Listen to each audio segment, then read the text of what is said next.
Accessibility in video games has been a topic that many have debated over for a while now.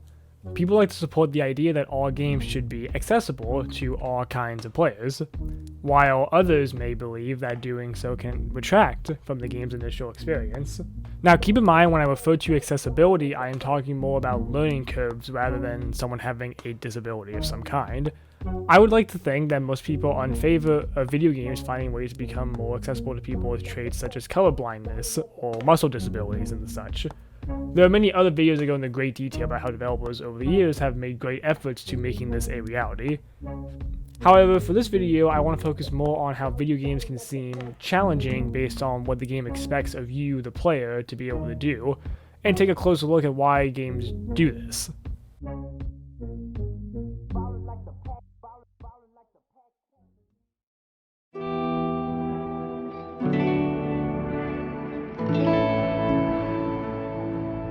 Start, an idea that can often scare new players away from a game is that if that game has a steep learning curve. For those of you who don't know what a learning curve is, a learning curve is the idea of how much effort and time it takes in order to learn something new. This idea is applied to many things outside of the video game industry as well. Oftentimes, if a game is known to have a steep learning curve, players will feel a disdain towards picking the title up. I believe this is because most people will interpret a steeper learning curve with the feeling of frustration and disappointment, and this is a totally acceptable response too. At the end of the day, we play video games for enjoyment, so if that game isn't giving us enjoyment, then why play in the first place? However, all because the game has some complex systems doesn't make it a difficult game by default. It just means it takes some time to get accustomed with it. This is where design principles will begin to differ. Almost all designers will agree that if a game has more complex systems, then it should also provide a way to learn those systems, so they become easier for the player to understand. The way I like it is when developers are confident enough in the systems to let the players sorta just go free in the game, and let them learn on their own. I find it often to be the most rewarding. In order to explain this method of teaching the player, I want to take a look at several different titles that employ this method well, to see what we can learn from it.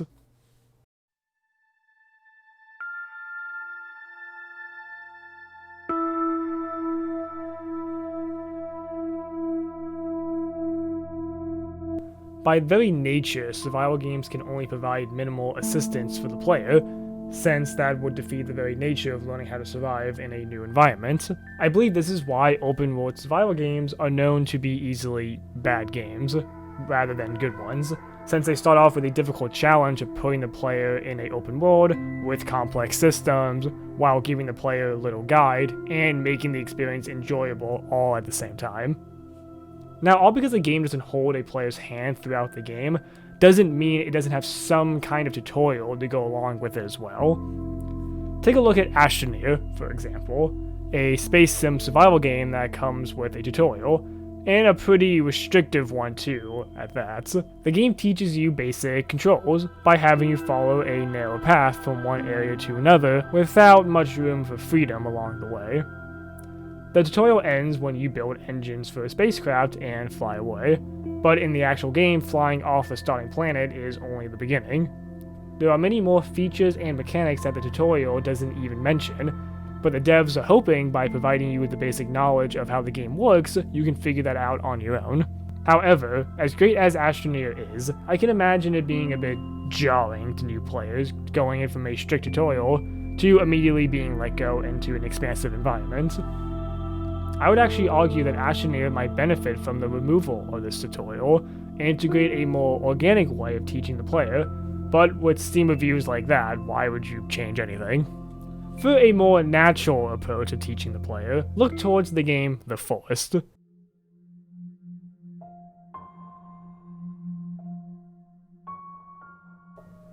Aside from taking a spookier take on the survival genre, the game has a really interesting way of teaching the player how to play the game. In the game, you're a lone survivor from a plane crash, so you learn how to survive by reading a survival book. Aside from written instructions like how you should prioritize building a shelter and then a fire, The book also contains crafting recipes, making it also a tool for the player as well, not just a codex of knowledge to refer to. The book also doesn't have infinite knowledge. It knows nothing of the specific terrain you're in, wildlife, or inhabitants in the forest you're in. Similar to Astroneer, there are so many things outside of what the game tells you, it never really feels like your hand is being held, despite a guide literally being given to you. The survival book is a very simple, but at the same time very useful concept that I wish more games would implement. Now moving away from survival games, I want to look at more traditional action-adventure games that found ways to give the player room to breathe. Still crying about that dice game? Huh.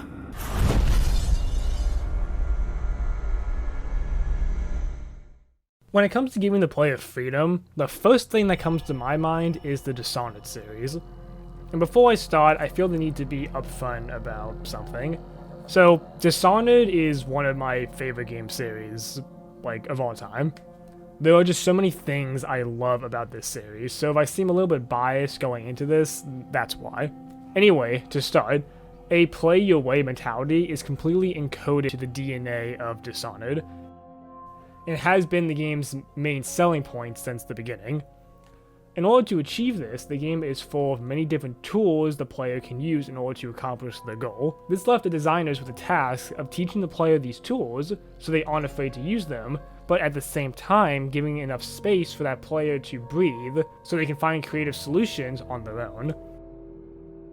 The mechanics Arcane Studio uses to achieve this aren't anything out of the ordinary, but the execution of them was excellent.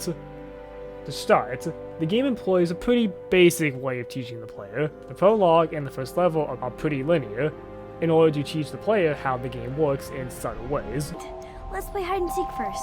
I'll cover my eyes and you hide. You have time? Mother's busy talking to that nasty old spy master.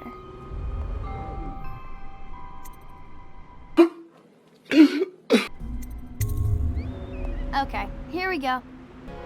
For example, in the first level, there aren't many branching paths to go through, as this is more to teach the player on how they can approach enemies.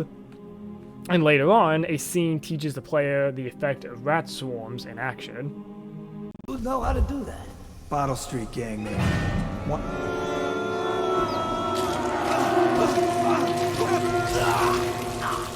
The game keeps this linearity through the first level.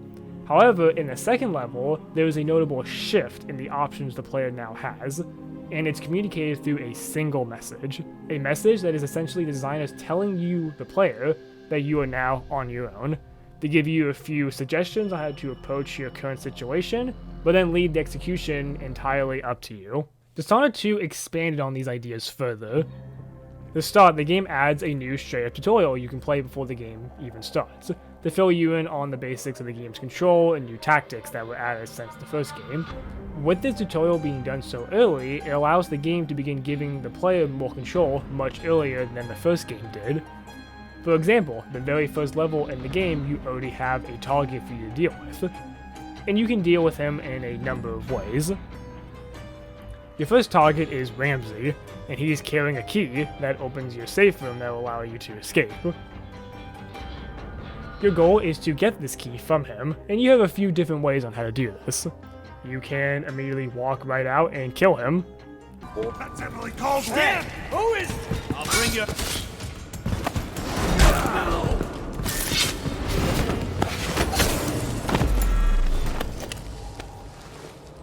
You can wait for him to walk away from his men and then take him down.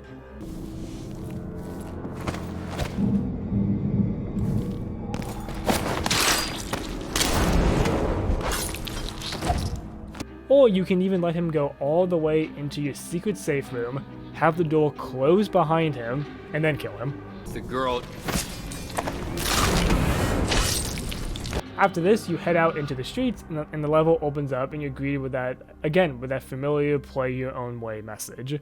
But this time, the message is more vague than its predecessor, encouraging the player more to not rely on the game for guidance, and instead find your own solutions. This kind of freedom is why I just love Dishonored so much. You're dirty. But when it comes to games that don't hold your hand, it's hard to ignore one game in particular. A game that is always praised as being a strike against the norm, that breaks down the typical mainstream hand-holding in favor of a more hardcore system. That game, of course, is Dark Souls.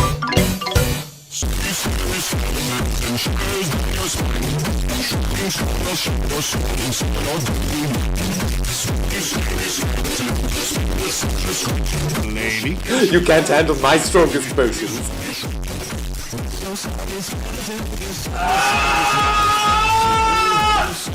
Many modern action games. Oh, you're hungry? Can you pick up the spoon, big boy? Nuh-uh. Oh, darling, our little champ refuses to eat on his own. Well, that's okay. I'll take Mr. Spoon here for you.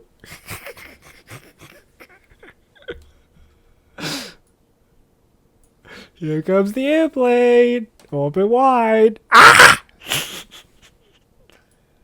Yeah, you did it. You win.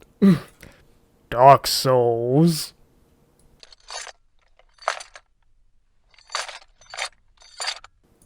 You want to eat? Uh-huh. Come get it.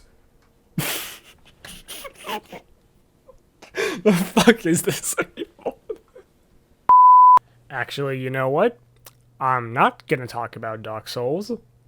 I'm gonna talk about the other one, Sekiro. Sekiro has this interesting way of teaching the player the nature of the game by literally tearing them down in the first 10 minutes. The game's introduction starts in a pretty normal way. You put up against very weak enemies that don't appear anywhere else in the game, at least some of them don't. You are given tutorial pop-ups that explain both the control and the nature of the systems in the game. The game keeps up this pattern for a few enemy encounters, and even has a mini-boss fight against an easy opponent, with pop-ups as well. However, when you get to the end of the level, then you put up against an actual boss fight.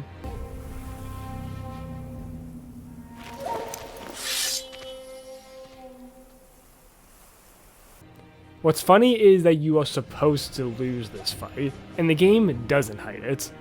Genichiro, fuck it, that's how I'm saying it, doesn't just have a big health bar or damaging attacks, and he does things that the game hasn't even taught you yet. He does perilous attacks that can't be deflected, thrust attacks, sweeps, grabbles, and all of these other mechanics the game hasn't explained. It's a really interesting way to teach the player what they are capable of in the game world. The game lets you feel confident from fighting easy enemies, and then immediately throws you into a real encounter and expects you to lose.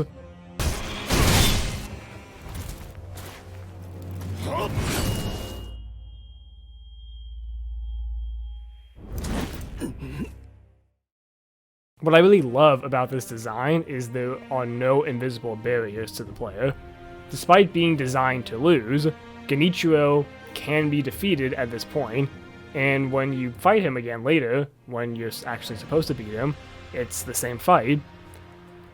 The game gets easier by encouraging you to get better at it. However, when it comes to games that leave the player with no assistance, there is one game in particular that really stands out. A game where the fact the player is given no guidance is at the core of what makes this game unique in what it is.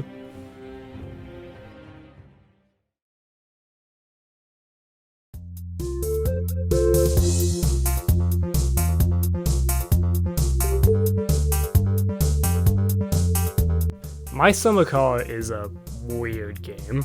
On its store page, it's described as both a car owning simulator and a life simulator as well. In this game, you're given no help, no tutorial, no pop-ups, no codex, nothing. From the second the game loads in, you are completely on your own. The only thing the game does provide you is that the controls for it are easily accessible, but that doesn't matter too much since the controls aren't really that complex. On top of all of this, it's a permadeath game as well. It is a life simulator, after all. You can turn permadeath off, but the game has it on by default, and the game calls you a coward for turning it off. So, you know. My Summer Car teaches us that minimal assistance to the player can make mundane tasks in the game much more exciting. For example, most players find getting to the store in the game an achievement.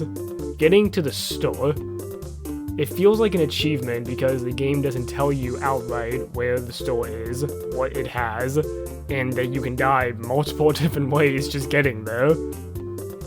In the end, I think that's why people love My Summer Car so much. The stories we can get from it. When you give 100 people a task without any kind of guidance or restriction on how to get it done, you will get 100 different ways of it being accomplished. Okay, maybe not 100 different ways, but you'll get quite a few. How did you build the car? Trial and error? A Steam guide? Maybe you tried looking up a guide on the game's official wiki.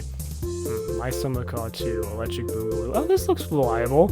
Maybe you didn't even build a car. Maybe you just tried going to the store and got lost and now you're picking strawberries. The game claims it's a life simulator, but it is in a very loose way.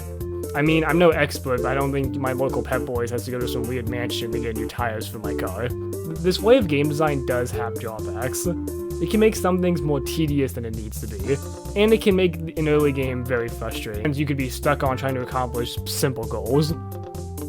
However, in the case of My Summer Car, I think it just works, and it should be an example to game designers on how to make a game with almost no assistance to the player.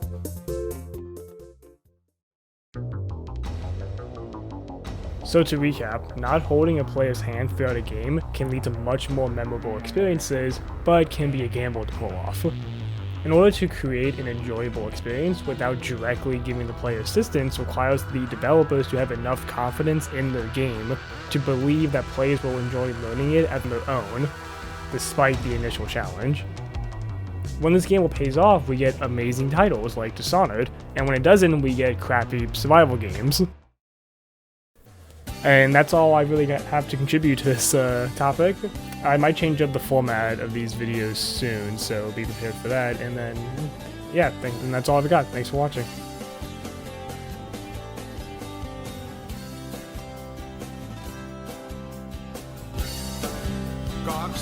Vuotta täytin. Isä poltti puiseen veturin.